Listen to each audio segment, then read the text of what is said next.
theory of coordination compounds. Limitations of Werner's theory. Werner's theory of coordination. Coordination compound. तो सबसे पहली बात इसके अंदर आ गई, why do only certain metals are known to form compounds? Why do only certain elements form complexes? यानी कि सारे के सारे एलिमेंट कॉम्प्लेक्स क्यों नहीं बनाते? Why do only certain elements are known to form complexes? सभी एलिमेंट्स कॉम्प्लेक्सेस क्यों नहीं बनाते? दूसरा, इसने ज्योमेट्री के बारे में तो बताया था कि ज्योमेट्री डेफिनेट होगी, लेकिन ज्योमेट्री किस टाइप की होगी भाई? स्क्वायर प्लेनर होगी, टेट्राहेड्रल होगी, कोई आपका स्क्वायर बाई पिरामिडल होगा, कोई ट्राइगोनल पिरामिडल होगा? इसका कोई आइडिया नहीं था। तो मैं लिख दूं यहाँ पर ही explain the concept of geometry but the type of geometry, है ना? तो मैं लिख दूं यहाँ पर ही explain that complexes have definite geometry,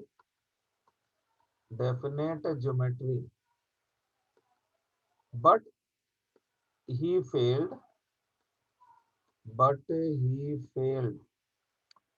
to explain the type of geometries possessed by different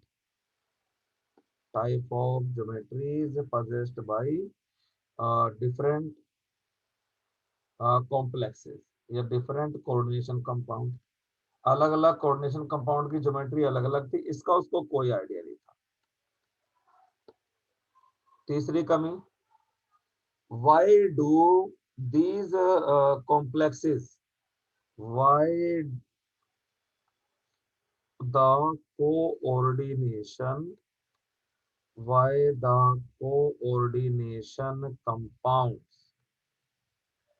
the coordination compounds possess magnetic properties?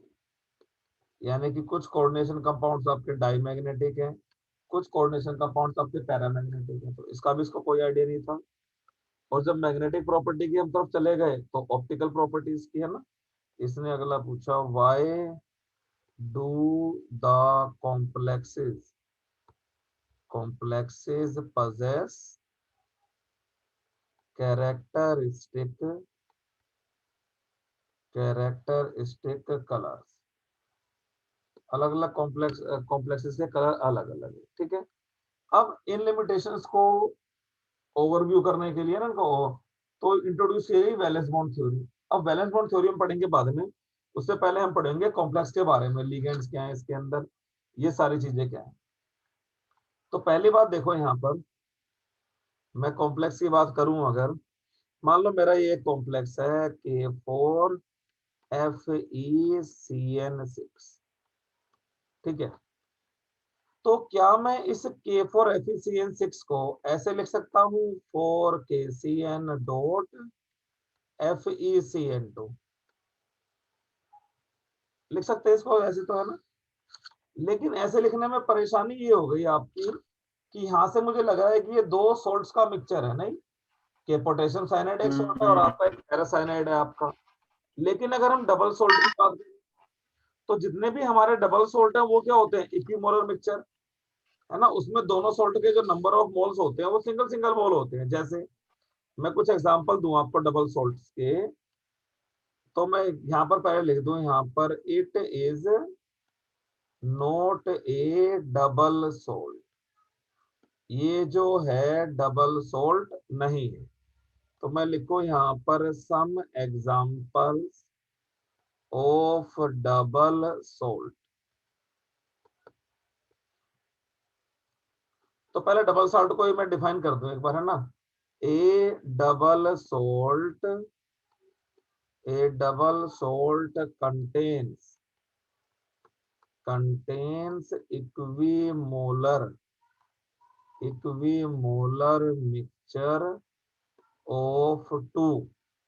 equimolar mixture of two salts।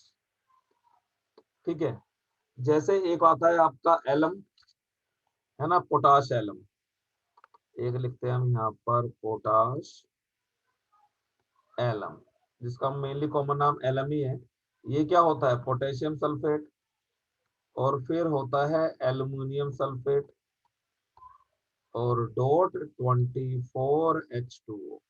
तो देखो यहाँ पर पोटेशियम सल्फेट और एल्युमिनियम सल्फेट का क्या है आपका, इक्विमोलर मिक्सचर है। ठीक है ना, इसका आपका इक्विमोलर मिक्सचर है। चलिए, इसके बाद आता है आपका फिर एक और, देखो आपका एक होता है आपका ये क्या बोलते हैं इसको, ट्रोना।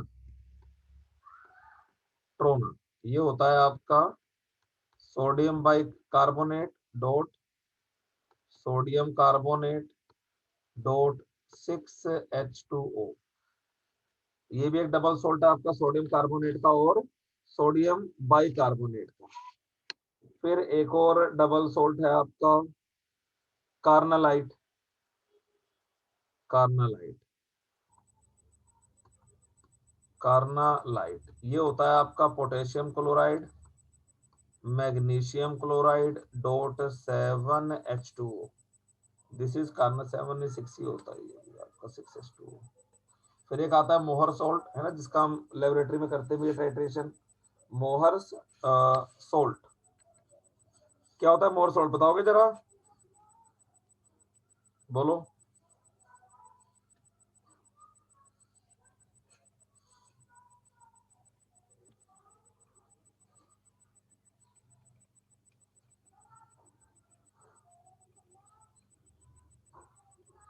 बताओ बताओ।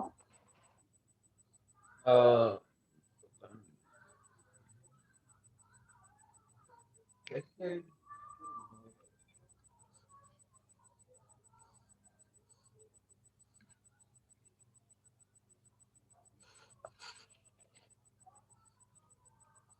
आप बता दो।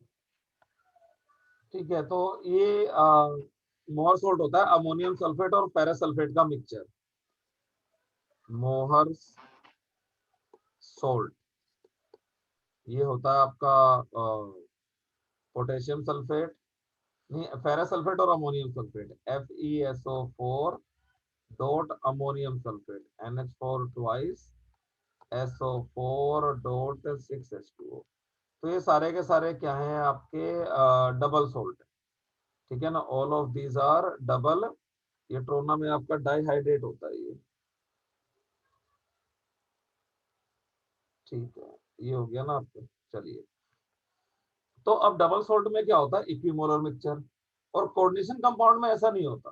ठीक है ना, तो एक बेसिक डिफरेंस आपका ये है, डबल सोल्ट में दोनों जो सोल्ट होते हैं उनका अमाउंट बराबर होता है, और कोऑर्डिनेशन कंपाउंड में बराबर नहीं होता है आपका।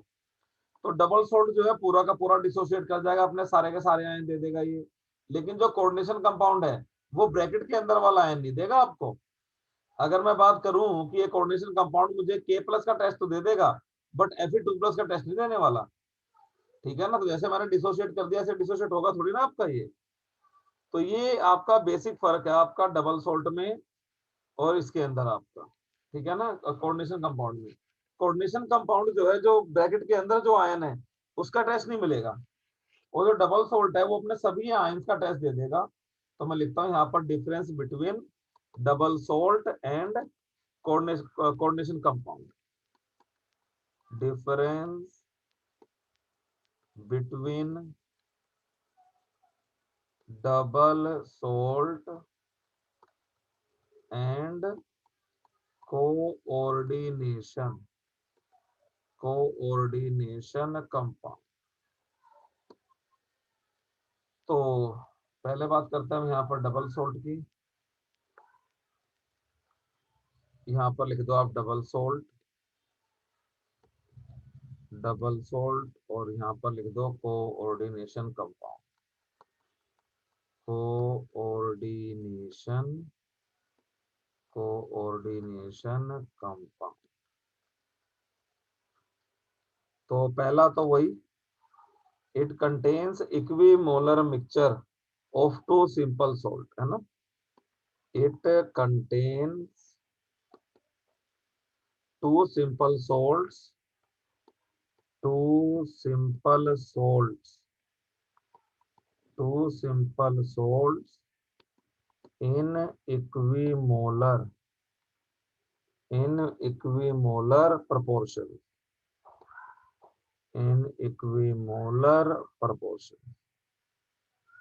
और यहाँ पर क्या होता है आपका, इट मे और may not contain equimolar mixture of two simple salts. It may or may not contain equimolar mixture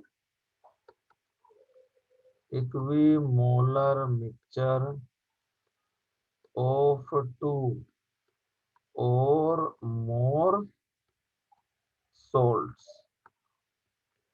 दूसरा, ये जो है आपका सोल्ट है, ये सॉलिड स्टेट में एग्जिस्ट करेगा, है ना। एक्वस स्टेट में क्या कर जाएगा, ये अपने आयंस में कन्वर्ट हो जाएगा। तो मैं लिख दूं यहाँ पर, it exist only in solid state, है ना। तो मैं लिख दूं यहाँ पर, in aqua solution, it means in its aqueous solution it dissociates completely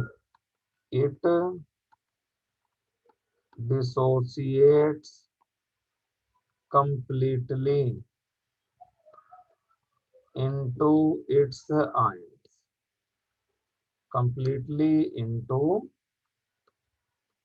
into its ions। और यहाँ पर क्या होगा आपका, ये सॉलिड स्टेट में भी एग्जिस्ट कर सकता है और एक्वस एग्जिस्ट में भी, क्योंकि ये अपने सारे आयंस नहीं देता है ना, जो एंटिटी के अंदर जो आयन है वो ये नहीं देता आपका। तो it exists in both aqueous, it exists both in aqueous and solid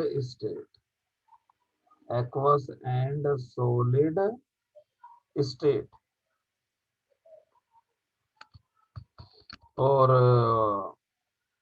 ठीक है, तो होगा क्या आपका, it means it doesn't dissociate completely, it does not dissociate completely into its constituent ions। ये अपने constituent ions में completely dissociate नहीं करता आपका।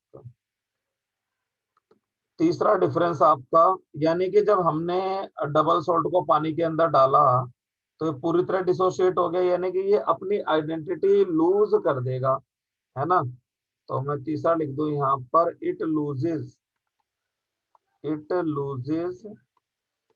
its identity in the solution। ये सॉल्यूशन में अपनी आइडेंटिटी लूज कर देता है, और ये अपनी आइडेंटिटी लूज नहीं करता, ये अपनी आइडेंटिटी रिटेन करता है, ठीक है ना। तो मैं लिख दूं यहाँ पर, the complex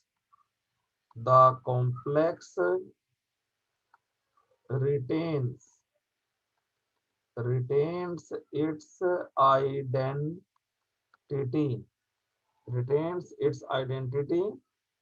in the solution। ये अपने सॉल्यूशन में अपनी आइडेंटिटी रिटेन करता है।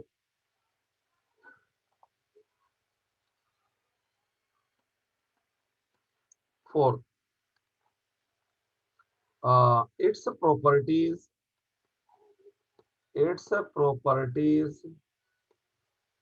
are intermediate. Its properties are intermediate of its constituent ions, यानी कि अपने सारे के सारे आयन देगा और जितने भी आयन है उनके टेस्ट भी देगा, है ना। जी। और इसकी जो प्रॉपर्टी होती है, ये आयन तो अपने देता नहीं है, तो its properties are different from its constituent ion. तो जो आयन है उसके टेस्ट नहीं दे रहा, तो इसकी प्रॉपर्टी डिफरेंट होती है इसके कंस्टिट्यूएंट आयन से। मैं लिख दूं यहां पर its properties are different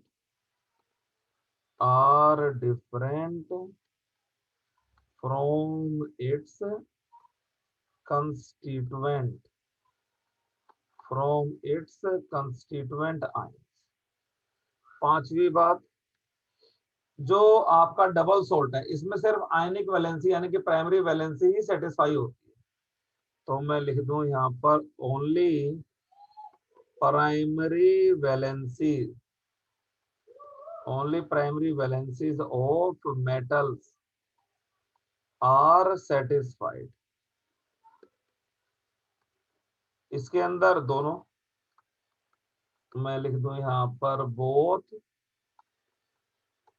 primary and secondary valencies of metals are satisfied। दोनों सेटिस्फाई होती है आपकी, यहाँ पर एक ये डिफरेंस है आपका। अब प्राइमरी वैलेंसी सेटिस्फाई है तो यहाँ पर सिर्फ और सिर्फ क्या होता है आपका आयनिक कंपाउंड, तो मैं लिख दूं यहाँ पर it contains only ionic bonds. इसमें सिर्फ आयनिक बॉन्ड होते हैं, इसमें आयनिक के साथ साथ कोवलेंट बॉन्ड भी होते हैं।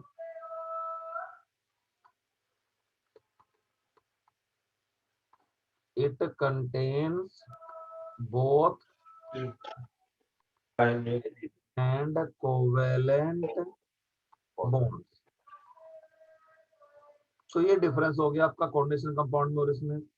अगली बात बोल सकते हैं, जो आयनिक कंपाउंड होते हैं उसकी कोई ज्योमेट्री थोड़ी ना होती है, ठीक है ना। क्रिस्टल होते हैं लेकिन ज्योमेट्री कुछ भी नहीं होती है आपकी, लेकिन इनकी क्या होती है, एक पर्टिकुलर ज्योमेट्री होती है आपकी।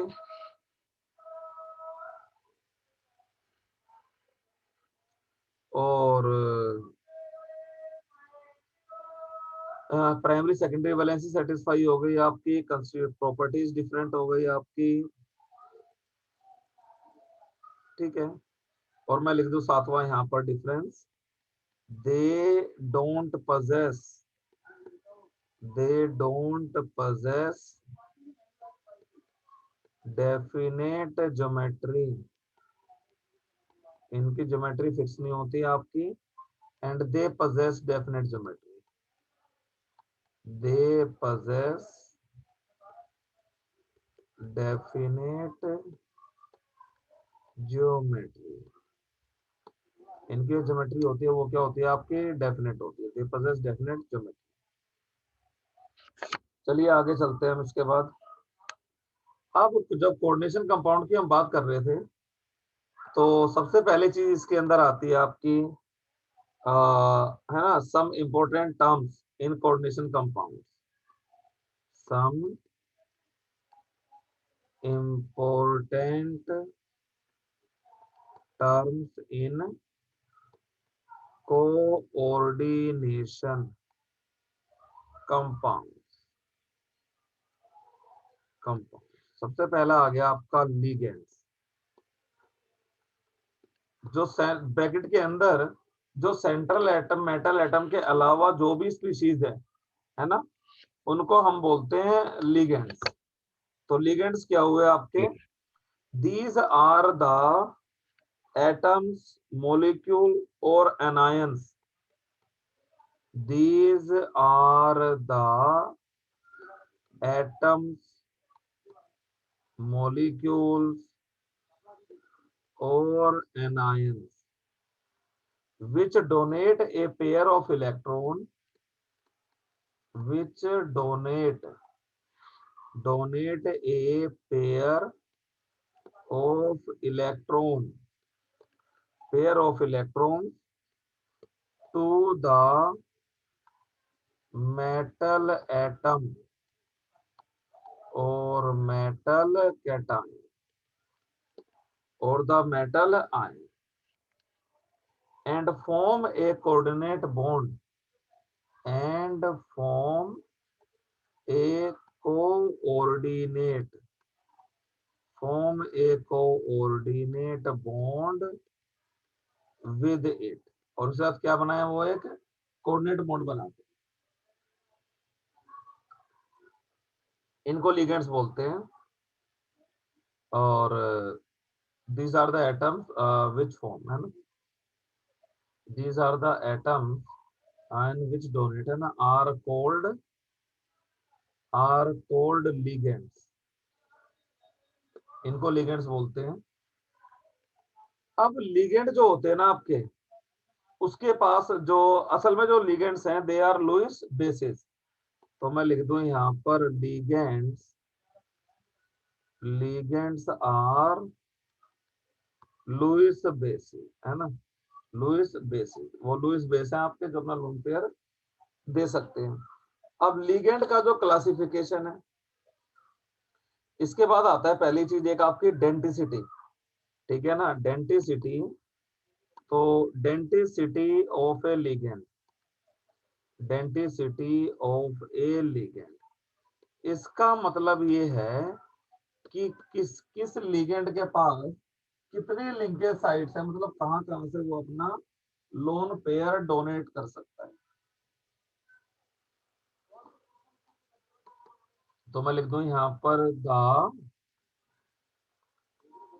Number of linkage sites possessed by a ligand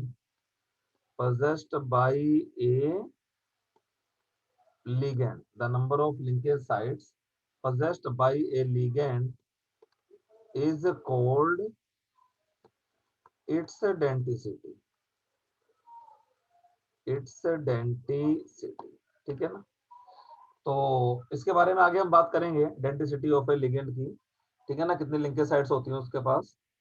तो इस हिसाब से मतलब एक लिंकेज साइट है तो मोनोडेंटेट लिगेंड, दो लिंकेज साइट्स हैं तो आपकी बाइडेंटेट लिगेंड, तीन लिंकेज साइड है तो ट्राइडेंटेट, है ना, चार है तो आपका टेट्राडेंटेट आपकी। इसके बाद इसके अंदर आता है आपका, चलो पहले लिख ही देते हैं यहाँ पर, monodentate ligand.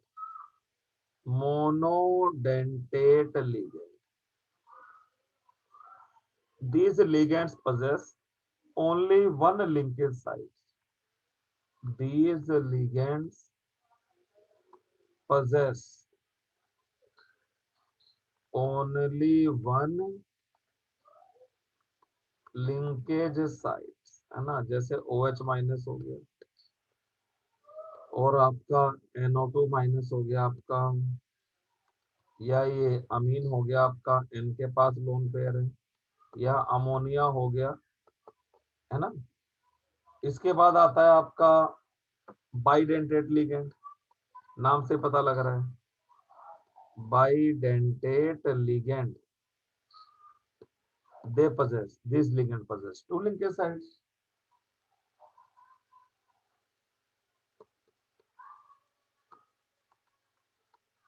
These ligands possess two linkage sites। In ligands के पास दो linkage sites होती हैं।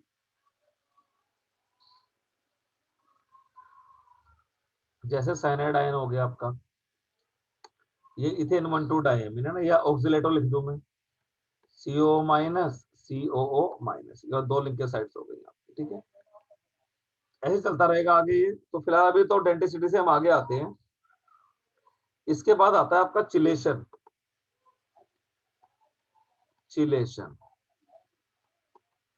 चिलेशन। अब क्या होता है, कोई आपका पॉलीडेंटेट लिगेंड होता है आपका, और वो सेंट्रल एटम के सराउंडिंग में अपने आप को इस तरह से अरेंज करता है कि 5 या 6 मेंबर के रिंग बन जाती है विद द मेटल आयन, ठीक है ना। This phenomena is called chelation. और जो कॉम्प्लेक्स है आपका, उसको हम बोलते हैं चिलेटिंग कॉम्प्लेक्स। और जो लिगेंड ऐसा काम करता है उसको बोलते हैं चिलेटिंग लिगेंड। तो मैं लिख दूं यहाँ पर, the bidentate ligands, the bidentate or polydentate ligands position themselves, the bidentate polydentate ligands position themselves around central metal atom in such a way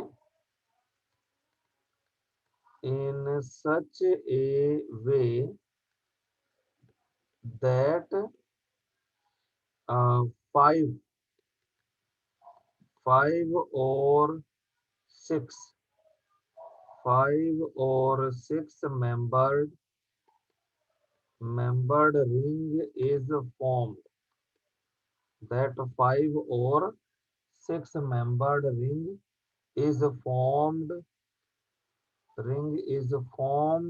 with 5 or 6 membered ring is formed with central metal atom, with the central metal atom, ठीक है ना। This phenomena is called chelation. This phenomena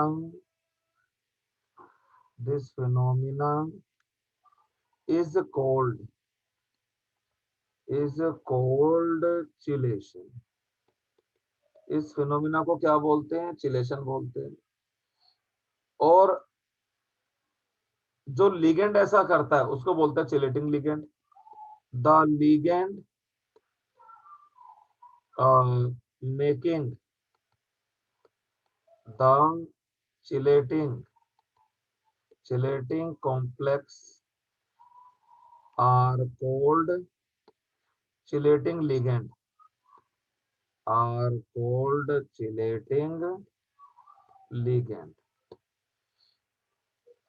और इस type के complex को हम बोलते हैं मेटल चिलेट्स, है ना।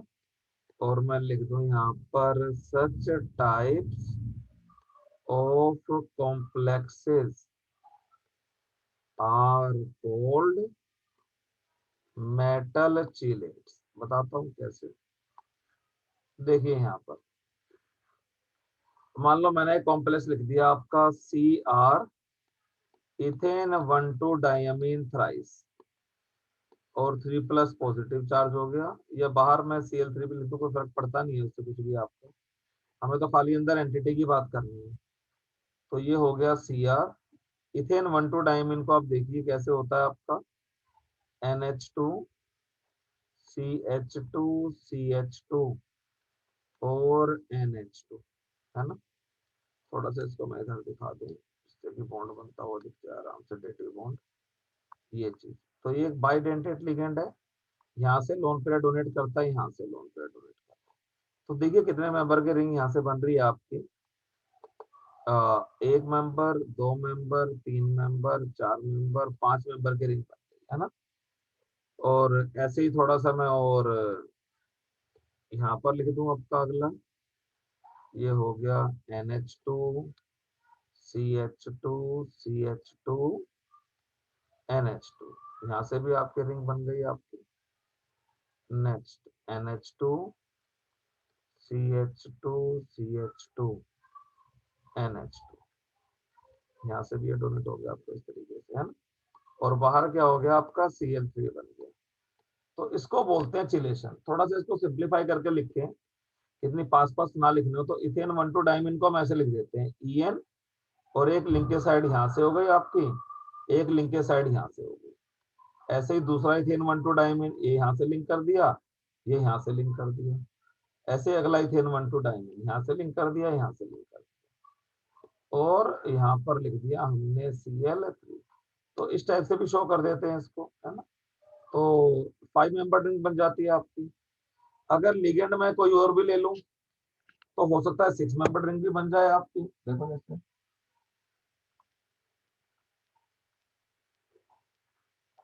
एक लिगेंड होता है आपका एसिटाइल एसिटोनेटो, एसिटाइल एसिटोनेटो, ये क्या बनाता है आपका 6 मेंबर रिंग बनाता है।